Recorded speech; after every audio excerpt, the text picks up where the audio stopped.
All right, well, it is time to get going, and we are going to be picking up where we left off last week.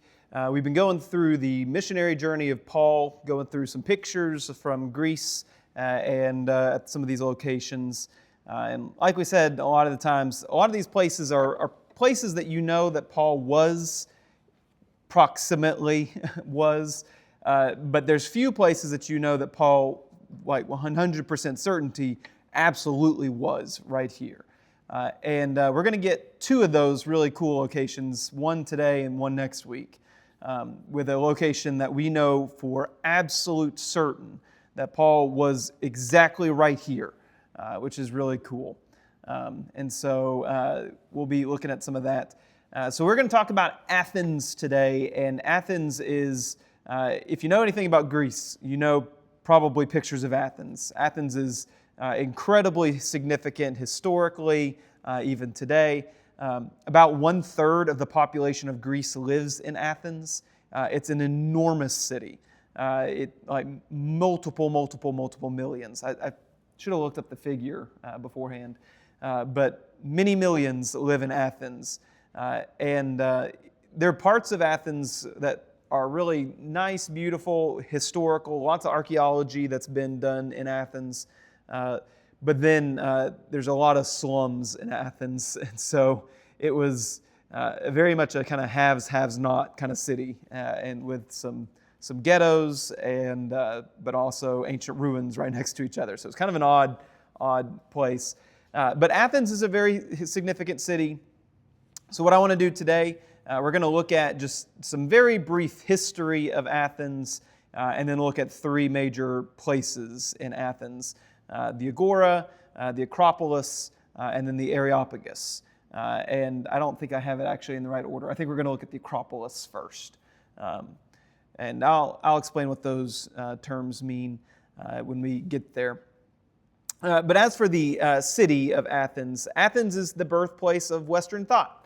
And so when you think about so much of how the United States has come into being, and so much of the philosophy and the things that the founding fathers of the United States were reading, they were reading Athenian philosophers. And so people like Socrates, who we talked about, just annoyed everybody until they ended up killing him, because he asked, why? But why? But why? Like a toddler.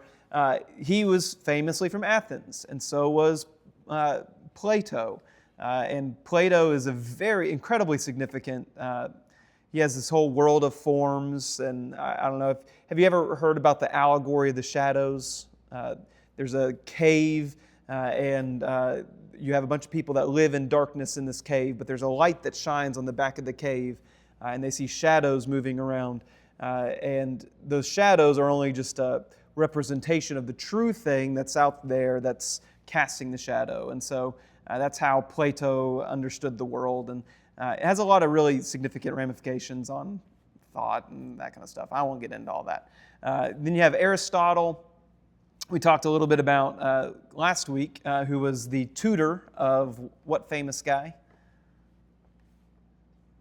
Yeah, Alexander the Great. And he did his tutoring up in Macedonia, but he did all his schooling down in Athens because he was a student of Plato. Then you have some other guys, Zeno, who is the founder of Stoicism. And Stoicism is very significant, and we're going to talk about this specifically today because it's mentioned in the Bible here. But the Stoics were kind of a mind over matter is kind of their core philosophy. And there's a whole lot more depth to it, and I can't begin to do it all justice here. But they're called Stoics because they would meet and gather in the Stoa. Do you know what a Stoa is? It's not where you go get your groceries. That's a store. A Stoa is a large outdoor porch. And so like sometimes you might see pictures of the temple, and you have like the temple in Jerusalem, and you have like Solomon's portico or whatever. That's what a Stoa is. It's this large, open air but covered. large gazebo, yeah. And you would set up your shops and stuff like there, and then you'd have like lectures that would be going on there because it's it's breezy because it's covered, and you get some nice crosswind, and so they would meet in the stoas and have all their philosophy meetings and that kind of thing. And where might a stoa be if you were trying to think about your ancient city makeup? Where might you put a large stoa? Probably right downtown in the marketplace, right? And so we're going to see pictures of some stoa that Paul probably went to, which is pretty cool. And then Epicurus, he was also associated with Athens in his later life. He had a whole big philosophy, basically hedonism, live for pleasure, just minimize suffering was kind of his philosophy. And he also had a big, strong influence there in Athens. But with all of that, I think Athens is really significant for us because it's the birthplace of democracy. So you have this guy whose name is rough to pronounce in the 500s BC. And he's the first person to allow citizens to have a voice in their government. And so he allowed citizens to make decisions, and they held elections and that sort of thing. And so what you have in Athens then is, a city that is really like tolerant of, you have councils that emerge, and these councils can make policies that people live by in your city. And you can become if you're a citizen, which most people aren't citizens, that's democracy.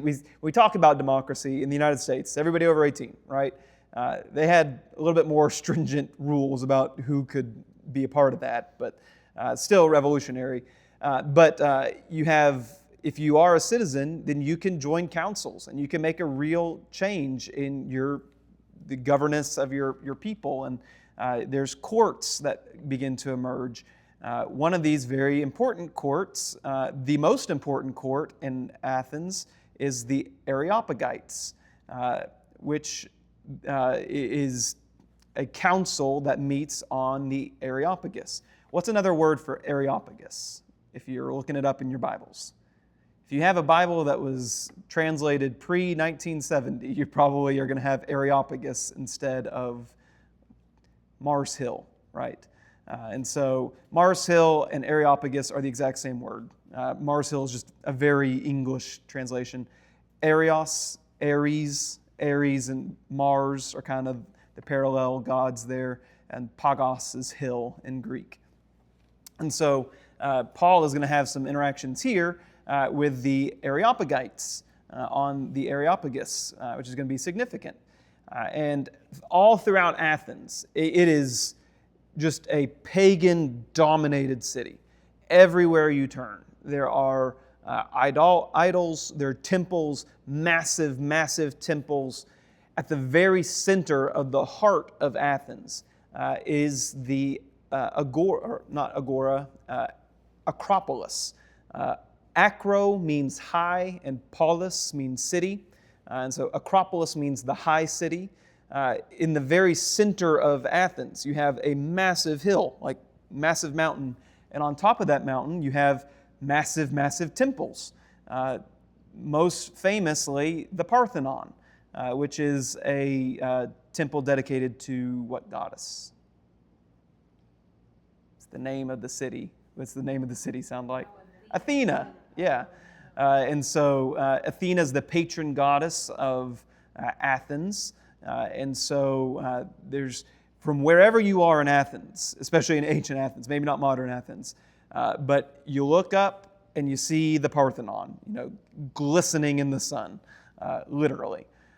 So where we left off, Paul has been in Macedonia, which is northern Greece, so all the way up here.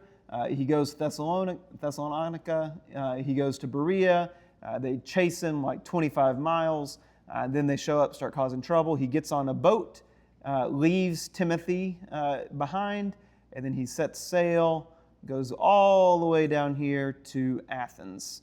And then Athens, Corinth is really not too far away there from Athens. And so just kind of zoom in, you can see the closeness. It's really not too far. Our last day was a fun day, and we took a ferry from Athens to Aegina, that island. And Aegina is the most beautiful place I've ever been in my entire life. But what's crazy is the modern city of Athens has grown to such a wild extent that from Aegina, looking that direction, almost everything you see is covered by the city of Athens. Athens expands to like that whole area just about on the coast. It's enormous.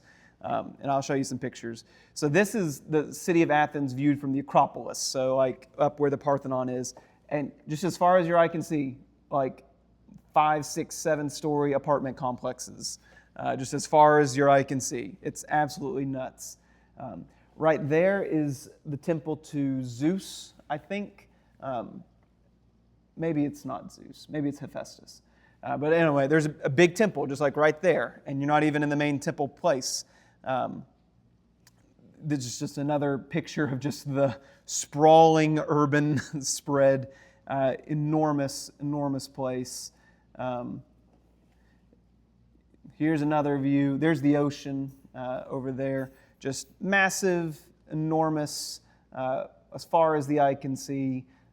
I don't remember what that little tower thing was up there. It was later than like the ancient stuff, but it was something significant over there on that mountain. But so let's talk about the Acropolis. So Acropolis means high city. It's the heart of the ancient Athens. It has 3 major temples. We're not going to talk about this just a ton because the Acropolis is not really mentioned in the Bible, but it's important just for the context of Athens. So you have the Parthenon, which all of these are old structures by the time Paul gets here. It's the biggest, the most well-known temple probably in all of ancient, not the biggest temple in ancient Greece, but the most well-known certainly in Athens and the biggest in Athens, dedicated to Athena. You get the Erechtheion, which is the tomb of like a legendary founder king of Athens, dedicated to Poseidon and Athena, and then the temple to Nike or Nike, which is the goddess of victory, and also very heavily associated with Athena. What is Athena the goddess of? Do you know? It's the goddess of like strategy and like intelligence and various other things. But she's known as the virgin goddess, which is what the word Parthenon means. Parthenos is the word virgin. And so in the New Testament, when you talk about Jesus born of a virgin, that's the word Parthenos there. Mary is a Parthenos. And so Acropolis is very significant, mostly just because it sets the stage for what the kind of world Paul's entering into. And then at the very, very foot of the Acropolis, you have the Areopagus, which is Mars Hill. And so I know there's a lot of A words here, but at the foot of the Acropolis, you have the Areopagus. And so this is the Parthenon from night. And we're standing on the Areopagus where Paul had his sermon, Mars Hill right here. But it dominates everything you see, right? You know, it's just enormous. Let's see. In this picture, there's actually, I don't know if you probably can't tell, but there's people walking up the steps into it there. And that just kind of the side, like right there, those are people that are smaller than my little mouse. Just this enormous structure. It's absolutely wild how big it is. And it just totally dominates the landscape. Yeah. Can you see it from that? Oh, yeah. Yeah, on the very left, there's a very, very, very, very sketchy elevator that I would not wish upon my worst enemy to ride upon. We had a woman who had a lot of mobility issues that was with us, and she's like, no, I'm not doing that. So it was really sketchy, the elevator. But as you go up, this is after the time of Paul, but this is classic Roman Greek city, right? Everywhere you go, you have a massive, massive theater because Rome loves their plays and their poets and all that kind of stuff. Greece loves all that kind of stuff. And so this dates to the 2nd century, but the Odeon or theater of Herodes. And so there's this massive, massive structure. They actually, right there, all that tarp stuff, they were setting up a concert. And so, like, just imagine getting tickets. Oh, yeah, I'm going to go and have a concert in a 2,000-year-old venue. Like, that's what they do in Athens, just for fun. Yeah, it's all very new. Our tour guide said that all the time. She's like, if it was not over 1,000 years old, it's very new. It's very new, which is crazy. This is the Parthenon. So absolutely enormous. It has been going under reconstruction, renovation since the 70s. You can see some like white blotchy spots versus other spots. The white blotchy spots are new marble that has been added. So one of the really cool things, we saw them doing it a little bit, they have big blocks like that that are quarried from the same mines that they quarried all the marble for that. In the 400s BC, they know the same mine, and so they're still pulling out new marble from that same mine, and now they have these, like, it's been damaged through the years, just lots of wars and stuff, earthquakes and all that kind of thing. And so they're scanning and seeing what parts are broken, what parts are missing, and they're making exact replicas, like laser cutting these blocks of marble to reconstruct the Parthenon. And so it's a really slow process, but it's been going on for a long time, and they've gotten good chunks of it done. So like those pillars, my mom went to Greece in the early 1980s, and I should have put some of her pictures up here. Looks incredibly different because a lot of those pillars aren't standing because they didn't have matching blocks for them.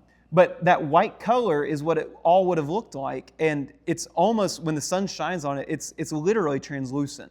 And so, like, imagine all of that glistening marble, not that aged, 2,500-year-old marble, and the sun hits it, it's blinding in the sky, right? Everywhere you look, there's just this massive, blinding temple, just totally dominates everything you see. Those blocks, you can see how they used to do it by hand. They'd, chisel it away just a little bit at a time. That block is marked, though, 5,800 kilograms, which is 12,000 pounds. Just imagine, I don't know how people moved stuff. Like, yeah, I think about it all the time. Like, how do ancient people move massive blocks of marble like that up a very steep mountain? Like, that is absolutely insane. Just the amount of labor, and people were smarter than we are, I'm convinced. This is the Erechtheion. Those columns are carved out to look like women, which is kind of interesting. This is the temple to Nike. We were there 2 days. The second day, we had like incredible, there's a sandstorm that was coming in from the Sahara. And so everything was like really sandy on that one day. And so that's why it's kind of yellowish. But that temple right there, the small one, is the temple to Nike, who's very often associated with Athena. So the Acropolis is not mentioned in the Bible, but it is important. Let's turn your Bibles, look at Acts chapter 17. We'll pick up verse 16 where we left off. So he had been in Thessalonica and then fled down to Athens. Verse 16, now while Paul was waiting for them at Athens, his spirit was provoked within him as he saw that the city was full of idols. So he reasoned in the synagogue with the Jews and devout persons in the marketplace every day with those who happened to be there. Some of the Epicurean and Stoic philosophers also conversed with him, and some said, "What does this babbler wish to say?" Others said, "He seems to be a preacher of foreign divinities, because he was preaching Jesus and the resurrection." And they took him and brought him to the Areopagus, saying, "May we know what this new teaching is that you are presenting? For you are bringing strange things to our ears. We wish to know, therefore, what these things mean." Now all the Athenians and the foreigners who lived there would spend their time in nothing except telling or hearing something new. And so, very classic Athens, right? This is like the intellectual headquarters of the world. And so all your best minds are here. They hear Paul preaching something interesting. They're like, oh, let's hear him out. This is interesting. Maybe I'm curious what he has to say. And so, but Paul, again, goes to the place that he always goes. He goes to the synagogue, and then he goes to the marketplace, the agora. And while he's there, he finds these philosophers, begins to talk with those philosophers. They're interested. We'll see in a minute that among all the idols that Paul has seen in the city, and again, the city is full of idolatry. You can't help but to see the massive, massive, massive temples that are there, wherever you are, because it's literally at the top of the biggest mountain in the area are these massive, massive temples. So Paul is just walking around. He's disturbed by the sheer rampant idolatry. And then in his sermon, he's going to talk about an idol to the unknown God, or agnosto theo, the agnostic God, or whatever, the God that we don't know anything about. And Paul is going to say, that's the God I'm actually talking about here. So this is a map of the Athenian agora right around the time of Paul. And so there's several things here. All of these little portico buildings are stoas, where people would be holding conversations. This is the big stoa right here, the Adalos stoa. Right here is the Areopagus, Mars Hill. Right here is the Parthenon and the Acropolis and all that kind of stuff. But all throughout these places, you got lots of shops, temple, like lots of pagan stuff, just everywhere you go in this place. And that's very standard for a Greek town, but Athens has it just to the extreme, just because of where Athens is located and their wealth and all the blending pot of ideas that you have going on at Athens. So this is standing right in the middle of the Acropolis. So I'm kind of like right there in the middle of that big street, looking up. You can see the Acropolis right there on your right, and then it's kind of obscured by the trees there, but the Areopagus right there on your right. Acropolis on the left, Areopagus on your right. And so that's the view that Paul would have had. So this is probably the place. He's probably in one of these stoas when he's interacting with these philosophers, because that's where they're hanging out, right? The stoas literally get their name. The Stoics get their name from the stoas that they hang out in. These columns are, I think, foundation blocks of those colonnades that you'd have in these stoas and that kind of thing. It dates after the time of Paul, but right here in the agora, you have what they think is the Athenian synagogue, just really close to all these pagan temples and stuff. And the way they know that is one of those blocks, I didn't actually see it with myself, but there's a picture. Actually, it might be that block right there. But you can see kind of in that little secondary picture I put there on the left, you have a menorah, right? Menorah is the classic symbol of Judaism. And so that's probably the location of the synagogue. That dates later, but that might be a reflection of something earlier too, so maybe not. But either way, there was a synagogue in Athens for a long time, and Paul goes there, and that's where he's reasoning, and then he steps right outside, and he sees all these other shops, right? All these other stoas where he runs into these philosophers, because what do they like to do? Well, they spend their time talking about philosophy and lecturing and debating and arguing and that kind of thing. That's what these Athenian philosophers love to do. And so they hear Paul preaching, and they're interested by that. These are some of the, there's a big museum. So the big stoa of Adalos or Atticos or whatever it is, they have reconstructed a modern total replica of it, exactly where it laid. And the inside of it is a big museum of some of the things that they found. And so this dates 330 BC. It's a relief of Hermes giving an infant Dionysus to some nymphs. That would have been 300 some years old when Paul got there, right?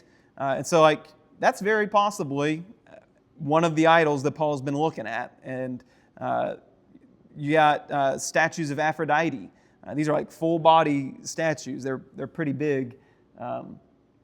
And I omitted a lot of pictures of statues that are full of nudity. So, and some, the funniest nudity that you've ever seen. Yeah. Yeah, I know. But there's all kinds of statues, and lots of statues that are, risque even by like modern standards of things. And so you got busts of Hermes here. Hermes is a big deal god. He's the messenger god. He's a really, really significant figure. A statue of Nike. Typically, these statues had wings, and most of them, though, the wings have broken off over time. But you can tell because you look around at the back of the statue and you can see where there was like marble attachment for wings. But that's 500 years before Jesus. And look at the detail of that. How do you carve out of marble? Like, how do you carve ripples in a dress? Like, that's crazy.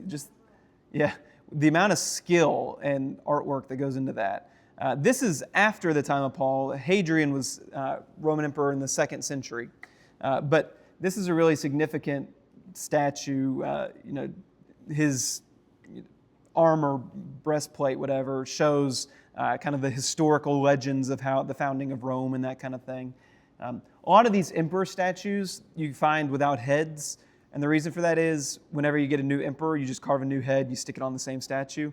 And so they're just kind of replaceable. But this one is Emperor Hadrian. I don't know how they know it, but they know it.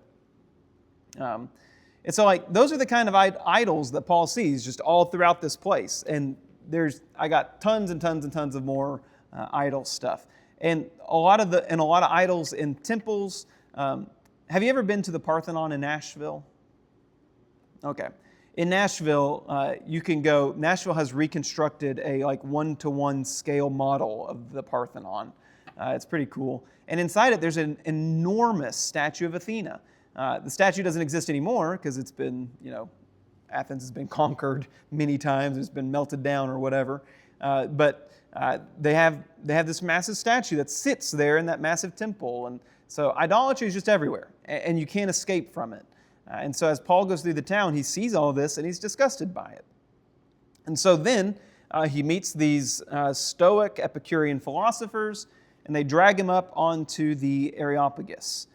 So the Areopagus means Mars Hill. It's a big rocky hill at the base of the much taller Areopagus. Much taller Acropolis. Sorry, I'm getting them confused. But it's the reason why it's called that. It's in the legends and all that kind of stuff. There's a legend about Ares, the god of war, killing one of Poseidon's sons. He's put on trial there. The other gods then have this council where they debate what do we do with him, and he ends up being acquitted. And so from that, it gets the name. This is where they acquitted the god Mars. And so there's then this council, this court that begins to be held there. And it's essentially the Supreme Court of Athens back in the ancient day that begins to be held there. And there seems to be some evidence that there was once a structure on the Areopagus, but that might have been old or even gone by the time Paul got there. And so the heyday of the Areopagus was a long time before Paul ever got there. Athens is a very, very, very old city. So I don't know what was there exactly when Paul was. Maybe there was a building, maybe there wasn't. There's no building today. You can see evidence that there used to be more stuff there. And so here's some pictures of the Areopagus. It's a location where they also discuss philosophy, that kind of thing. So let's go through and let's read just the rest of this passage, the rest of this chapter. So pick up chapter 22, or chapter 17, verse 22. So Paul, standing in the midst of the Areopagus, said, "Men of Athens, I perceive that in every way you are very religious. For as I passed along and observed the objects of your worship, I found also an altar with this inscription, 'To the unknown God.' What therefore you worship as unknown, this I proclaim to you. The God who made the world and everything in it, being Lord of heaven and earth, does not live in a temple made by hands, nor is he served by human hands as though he needed anything, since he himself gives to all mankind life and breath and everything. And he made from one man every nation of mankind to live on all the face of the earth, having determined allotted periods and the boundaries of their dwelling place, and they should seek God and perhaps feel their way to Him and find Him. Yet it is actually not far from each one of us. For in Him we live and move and have our being, as even some of your own poets have said, for we are indeed His offspring. Being then God's offspring, we ought not think that the divine being is like gold or silver or stone or an image formed by the art or imagination of man.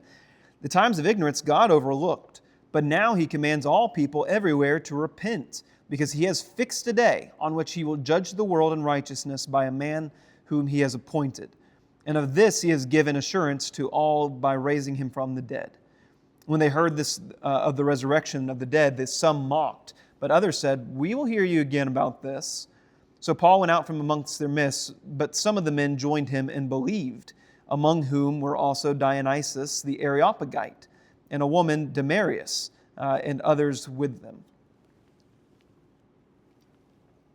Magic elixir.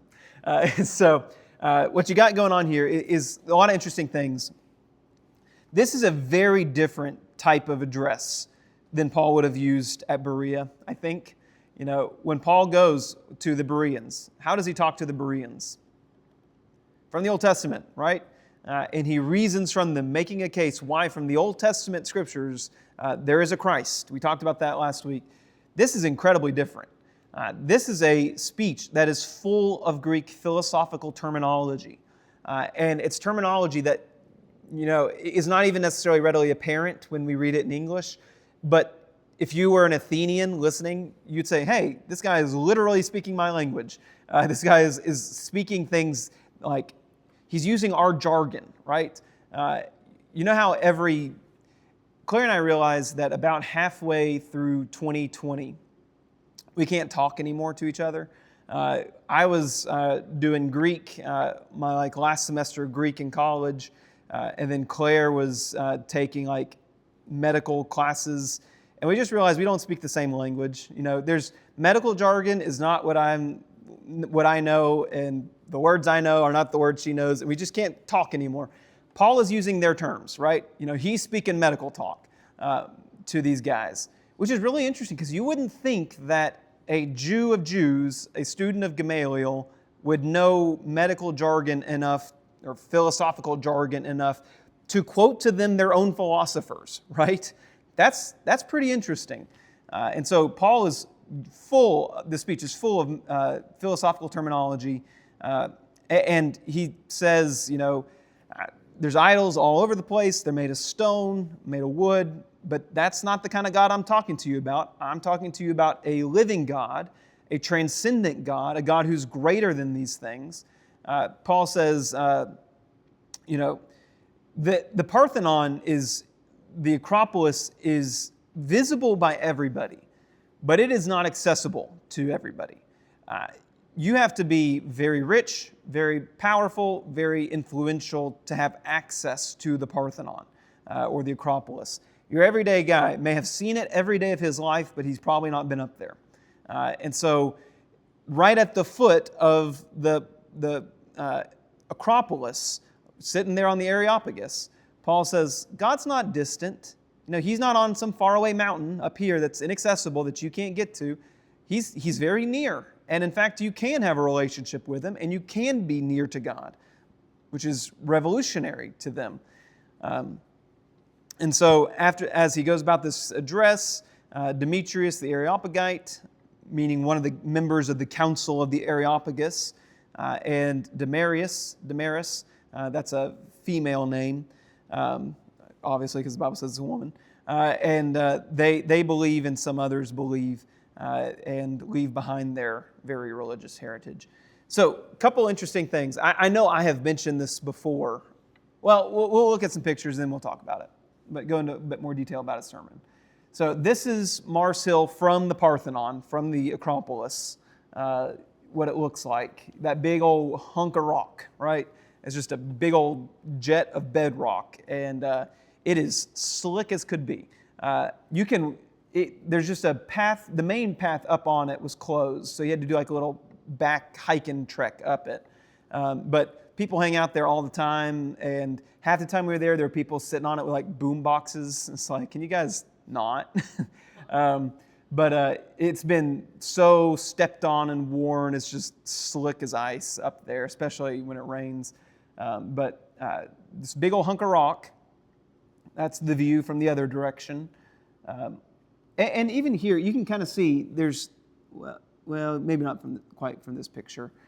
This one is the one I was thinking of. There's cutout sections there, right? Like that's not naturally flat like that. And so you had like posts, like right there is a little hole dug in, probably for some kind of post once upon a time. There seems to have been some kind of structure up on it at some point. Whether that was there when Paul was, I don't know. But Paul was right there, right? And there probably would have been a platform at the very least in Paul's day. But it's a major meeting place. And so Paul was like right there. This is Claire's dad, looking like just classic dad. I think this is the happiest I've ever seen him, that little smile. I've seen him smile twice in my life. I was like, that's the happiest you've ever seen. Right there, and then when he held Eleanor for the first time. So that's just like classic dad pose. So very happy Tony.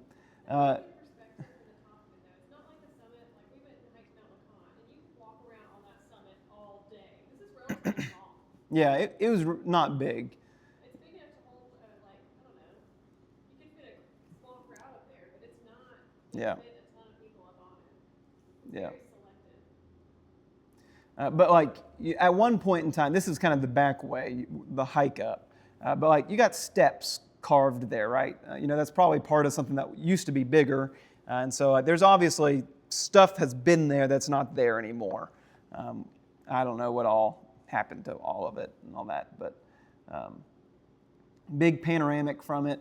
Just show you how massive Athens is. It is absolutely enormous. The biggest city I've been to, and it's not even close.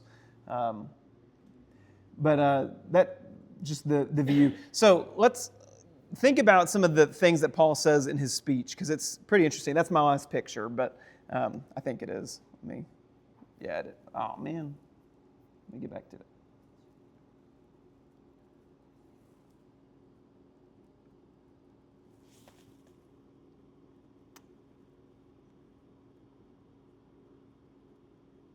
Hard to see. Okay, there we go.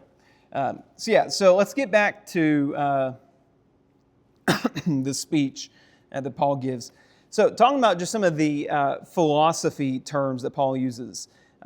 When Paul says, I know I have mentioned this before, and so if you get it right, brownie points to you.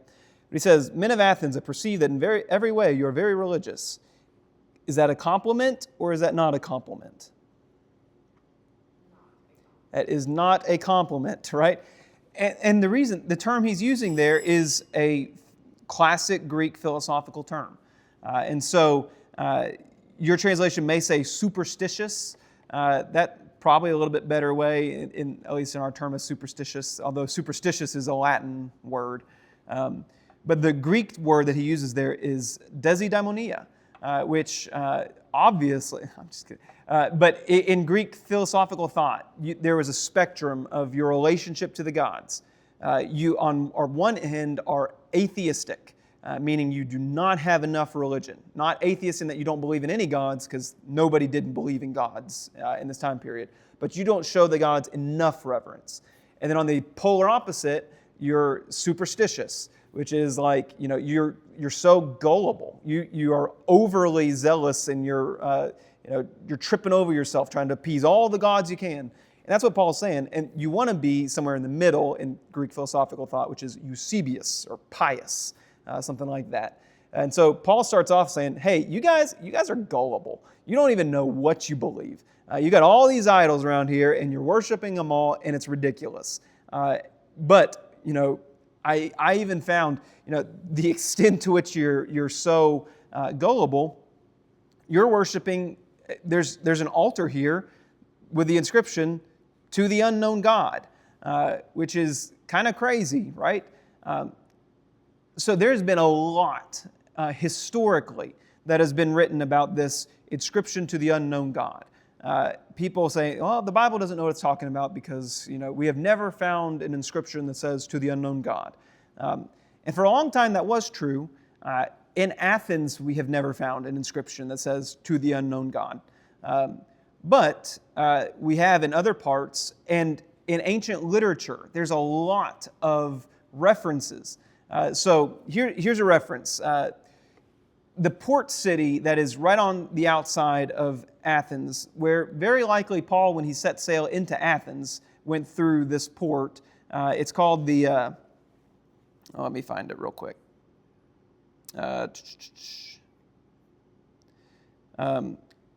Munica, I don't know, port of Athens. There's a guy who's a famous, travel the world kind of guy back in the 100s AD named Pausanias. And he writes this, talking about this port. Here there's also a temple of Athena Skyrios and one of Zeus some distance away, and altars of the gods named unknown, and of heroes and other children of Theseus and Phalaris.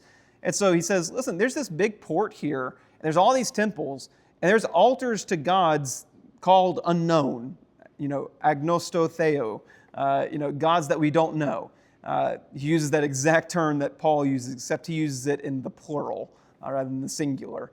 Then you have another occasion, a guy talking about Athens, specifically the Agora of Athens, Philostratus, around the 200s AD. He says, for it's much greater proof of wisdom and sobriety to speak well of all the gods, especially at Athens, where altars are set up in honor even to the unknown gods.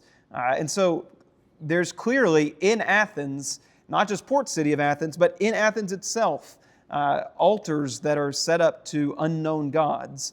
And then there have been found inscriptions to these unknown gods, but not in Athens. One in Pergamum, which is across the ocean in Asia, but very Hellenized place. They found one. They also found one in Rome on the Palatine Hill, which is really significant, and that dates to the 170s BC. But all of those, triangulate it within the 100, 200 year time frame before and after Paul. There's lots of mentions of altars to unknown gods. And so this is not, people have looked at this and scoffed for a long time because we haven't found an altar that says that they're in Athens. It does not mean that it did not exist, right? History can do a lot of things. But then he in his address, he uses the superstitious language. He quotes from two Greek poets, Epimenides of Crete, who said, this is the quote from him, "They fashioned a tomb for thee, O Holy One," talking about Zeus here in his poem, and High One, "the Cretians, always liars, evil beasts, idle bellies." Paul quotes that, the Cretians are always liars. "But thou art not dead, thou livest and abidest forever. Indeed, we live and move and have our being." And then from Aratus, talking about Zeus again, we are all indeed his offspring. And so Paul is using their own language, their own terminology. He says, listen, the God that you guys don't know about, that's the God I'm telling you about. It seems like Paul was not the church in Athens was not super successful right off the bat. Obviously at the end, you get name of two believers and a few others. And it seems that when Paul leaves, because Paul leaves Athens right after this, he goes straight to Corinth. And there's a phrase that they go with him. And so it seems like when Paul gets out of town, those who do believe from Athens go and follow him and go to Corinth with him. There's a church historian writing in the 300-400s, Eusebius. He says that Dionysus, the one that Paul is mentioned here in the Bible, when after some time he comes back to Athens, establishes a church, and becomes the bishop of Athens, is what Eusebius says. which is kind of interesting. So maybe, maybe not. Well, that is Athens. Next week we'll talk about Corinth.